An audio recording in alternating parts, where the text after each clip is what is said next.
सभी को नमस्कार। आर्य संस्कृत क्लासेज इस यूट्यूब परिवार में आप सभी का हार्दिक स्वागत है। प्यारे बच्चों, इस वीडियो में हम सभी क्लास 8 का जो इवनिंग शिफ्ट का संस्कृत का पेपर है उसके आंसर को देखेंगे फुल सॉल्यूशन के साथ में। तो देखो बच्चों, हमने जैसा बताया था आपका पेपर बिल्कुल वैसा ही आया था। पहले प्रश्न में क्या आया था, एक पैसेज आया था जो कि किसके ऊपर केंद्रित था, वृक्ष के ऊपर केंद्रित था। तो देखो पहला प्रश्न क्या था, कुत्र पशु महोत्सव वर्तते, कहाँ पे पशु महोत्सव है। तो यहाँ पे देखो पहले ही लाइन में लिखा हुआ था वने, इसका उत्तर हो जाएगा वने। मंचस्व ऊपर का विराजते, मंच के ऊपर कौन बैठा था। तो देखो अगले ही वाक्य में लिखा हुआ था सिंघा है, इसका उत्तर एक पद में हो जाएगा सिंघा। कुत्र मेघा संति, बादल कहाँ थे। तो देखो आकाश से मेघा संति, आप देख रहे हैं लाइन से ही उत्तर मिलते चले जा रहे हैं। मेघान दृष्टवा के नृत्यंती, बादल को देख करके कौन नाचते हैं। तो इसका उत्तर देखो इस वाक्य में था, एक पद में इसका हो जाएगा मयूरः। उसके बाद फुल सेंटेंस का प्रश्न था, सर्पात भीता पशवा किम कुर्वन्ति, सर्प से डर करके जो पशु थे वो क्या कर रहे थे। तो इसका उत्तर देखो कहाँ से कहाँ तक लिखना था, यहाँ से लेकर के यहाँ तक लिखना था। यानी जो पशु थे वो क्या कर रहे थे, कोलाहल कर रहे थे। उसके बाद दूसरा प्रश्न था इसी का, के फलानि छायाम चा दत्वा असमान उपकुर्वन्ति, फल और छाया दे करके हमारे ऊपर उपकार कौन करते हैं। तो ये वृक्ष करते हैं। तो इसका उत्तर आपको यहाँ से लेकर के यहाँ तक लिखना था। तो एक पदिन और पूर्ण वाक्य सभी बच्चे अच्छे से लिखे होंगे। बच्चे गलती कहाँ करते हैं, सा खंड में यानी यथा निर्देशम में।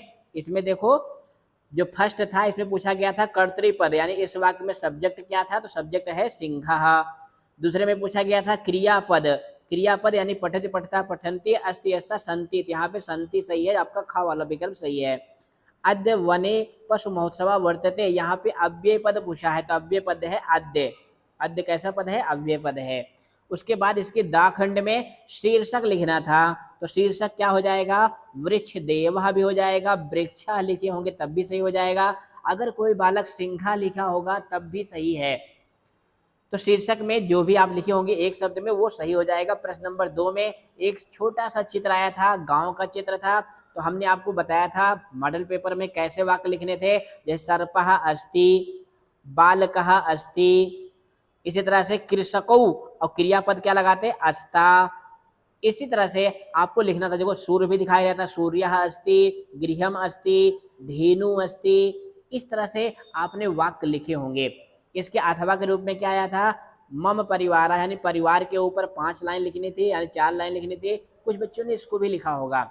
उसके बाद प्रश्न नंबर 3 में हमने जैसे आपको मॉडल पेपर में बताया था मिलान करके वाक्य निर्माण करने के लिए, तो हमारी वीडियो बहुत काम आई होगी। तो पहला था रमेशः, अब ये प्रथम पुरुष एक वचन का है तो इसको मिलाएंगे क्रीडति से। अब रमेश किसके द्वारा खेलेगा, कंदुक के द्वारा। तो रमेशः कंदुकेन क्रीडति, पहला वाक्य कंप्लीट। दूसरा क्या था, अहम, अब अहम को आमी से मिलाएंगे तो पचामी है, पचामी मतलब पकाता हूँ, तो क्या पकाऊंगा, भोजन। तो अहम भोजनम पचामी, हमारा दूसरा वाक्य कंप्लीट। त्वम, अब तुम को मिलाएंगे सी से यानी गच्छसि, तो कहाँ जाएंगे, बाजार जाएंगे, तो तुम आपणम गच्छसि, हमारा तीसरा वाक्य कंप्लीट। अब चौथा बचा हुआ है तो मयूरः वने नृत्यन्ति। बस इसी तरह से आपने किए होंगे। आपके कितने नंबर आ रहे हैं आप कमेंट करके हमें बताएंगे। इसके बाद ग्रामर में हमने आपको बताया था कि दीर्घ संधि और गुण संधि है, तो यहाँ पे गुण और दीर्घ संधि ही आई थी। पहला क्या था, पुस्तकालयम, तो इसका हो जाएगा पुस्तक प्लस आलयम, आपका का वाला ऑप्शन सही है। मुनि प्लस इंद्र, ये भी दीर्घ संधि का उदाहरण है, इसका सही होगा गा वाला ऑप्शन मुनीन्द्रः। धर्म प्लस इंद्र, ये गुण संधि का उदाहरण है, इसमें ये घा वाला ऑप्शन सही होगा धर्मेन्द्रः। उसके बाद अगला था सूर्योदय, सूर्योदय का क्या हो जाएगा, सूर्य प्लस उदय, आपका खा वाला ऑप्शन सही है। उसके बाद प्रश्न नंबर 5 में प्रत्यय आए थे, तो हमने आपको बताया था ना कि कत्वा प्रत्यय और तुमुल प्रत्यय, 2 ही प्रत्यय आपके सिलेबस में है। 3 नंबर की प्रत्यय आए थे। तो पहला क्या था, दृश्य प्लस कत्वा, तो इसका दृष्टवा लिखना था। दूसरे में क्या था, गत्वा, अब यहाँ गत्वा लिखा हुआ था तो इसमें आपको धातु और प्रत्यय अलग करना था, तो गम प्लस कत्वा आपको लिखना था। अगला था पठितुम, इसमें पठ धातु है और तुमुल प्रत्यय है। गंतुम, इसमें गम धातु थी और तुमुल प्रत्यय थी। उसके बाद प्रश्न नंबर 6 में क्या है, प्रश्न नंबर 6 में हमने आपको बताया था अव्यय आएंगे, आपके पाठ की ही लाइन आई हुई है। तो पहले में तावत भरना था, दूसरे में अद्य, तीसरे में नूनम, चौथे में यदा। ये सारी लाइन किसकी थी, आपके जो पाठ है उसी में से आया था।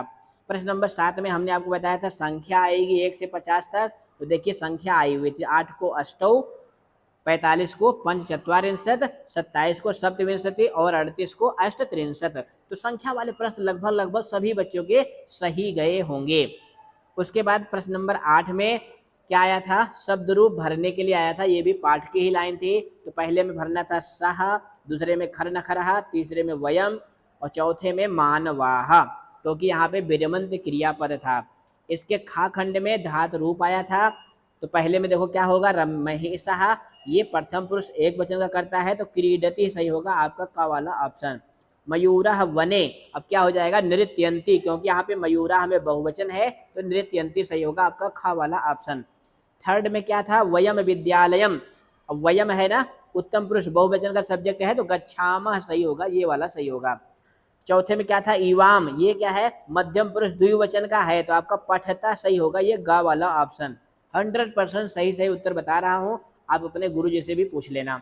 प्रश्न नंबर 9 में हमने आपको बताया था कि आपका जो दूसरा पार्ट है उसी में से पैसा जाएगा। तो देखो उसी में से आया हुआ है। तो यहाँ पे पहला क्वेश्चन क्या था, खर नखरा नाम सिंह कुत्र प्रतिवर्षत असम, यानी जो खर नखर नामक शेर था वो कहाँ रहता था। तो देखो यहाँ पे वने लिखा हुआ था, तो एक पद में हो जाएगा वने। सिंहस्थ नाम किम आसीत, ये तो बहुत प्रसिद्ध क्वेश्चन था, खर नखरा, ये तो सभी बच्चों ने किया होगा। पूर्ण वाक्य में क्या था, गुहा या स्वामी की कह आसीत, जो गुहा थी यानी गुफा थी उसका स्वामी कौन था। ये देखो ना यहाँ से यहाँ तक आपको उत्तर लिखना था कि जो गुहा का स्वामी था वो कौन था, दधपुच्छः। उसके बाद श्रृंगालः किम अचिंतयत, यानी श्रृंगाल ने क्या सोचा। तो यहाँ पे देखो ना यहाँ से लेकर के यहाँ तक लिखना था कि उसने सोचा अहो विनष्टो अस्मि, अरे मैं मारा गया। इसके बाद बच्चे गलती कहाँ किए होंगे, सा खंड में यानी यथा निर्देशम में। इसमें पहला क्या था, श्रृंगालः अचिंतयत, यहाँ पे कर्तृ यानी सब्जेक्ट पूछा है, तो श्रृंगालः सही होगा। दूसरे वाक्य में क्या पूछा था, क्रियापद पूछा था, तो इसमें भविष्यति सही होगा। तीसरे में क्या पूछा है, अव्यय पद, तो अव्यय पद है नूनम, क्या है नूनम, नूनम माने क्या होता है निश्चय ही। उसके बाद प्रश्न नंबर 10 में हमने आपको बताया था श्लोक वाले पार्ट से श्लोक आएंगे। तो ये देखो हमने जो मॉडल पेपर में कराया था वही श्लोक आया हुआ है। तो कस्य यसा नश्यति, इसका उत्तर हो जाएगा लुब्धस्य। अर्थपरस्य किम नश्यति, यानी जो ज्यादा पैसा कमाना चाहता है उसका क्या नष्ट हो जाता है, उसका धर्म नष्ट हो जाए। उसके बाद बाखंड में पूर्ण वाक्य है, व्यसनिनः किम नश्यति, अब व्यसनी का क्या नष्ट होता है, तो व्यसनी का जो है विद्या फल नष्ट होता है। तो ये लाइन लिखनी थी, व्यसनिनः विद्या फलम नश्यति। कस्य मैत्री नश्यति, किसकी मित्रता नष्ट होती है, तो पिशुन यानी जो चुंगलखोर होता है, ये सेकंड का उत्तर था।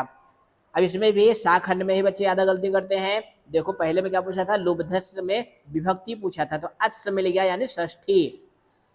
दूसरे में क्या पूछा था, ये इस वाक्य में क्रियापद कौन सा ये पूछा था, तो क्रियापद है नश्यति। फटाफट मिलाते चलिए क्योंकि आपको अगले पेपर की भी तैयारी करनी है। लुब्धस्य यशा नश्यति, यहाँ पे कर्तृपद पूछा है, तो कर्तृपद हो जाएगा यशः, क्या होगा यशः। उसके बाद प्रश्न नंबर 11 में हमने आपको बताया था शब्द भगिन्य वाला पार्ट बहुत महत्वपूर्ण है, और ये पैसेज देखो उसी पार्ट से आया हुआ है। तो इसमें भी पहला क्वेश्चन क्या था, प्राचीन इतिहास का स्वधीना आसन, तो इसका उत्तर हो जाएगा सप्त भगिन्या।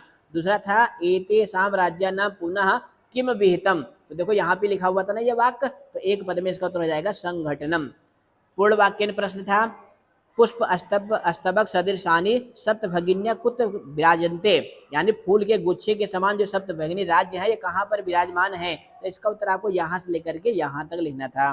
दूसरा था अयम शब्द सर्वप्रथम कदा परिवर्तिता, ये शब्द जो है सबसे पहले कब बोला गया, तो इसका उत्तर यहाँ से लेकर के आपको यहाँ तक लिखना था।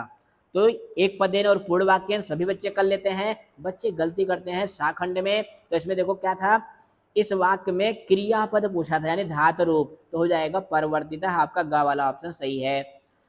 दूसरे में क्या था, यहाँ पे अव्यय पद पूछा था, तो अव्यय पद है चा, चा माने क्या होता है और आपका का वाला ऑप्शन सही है।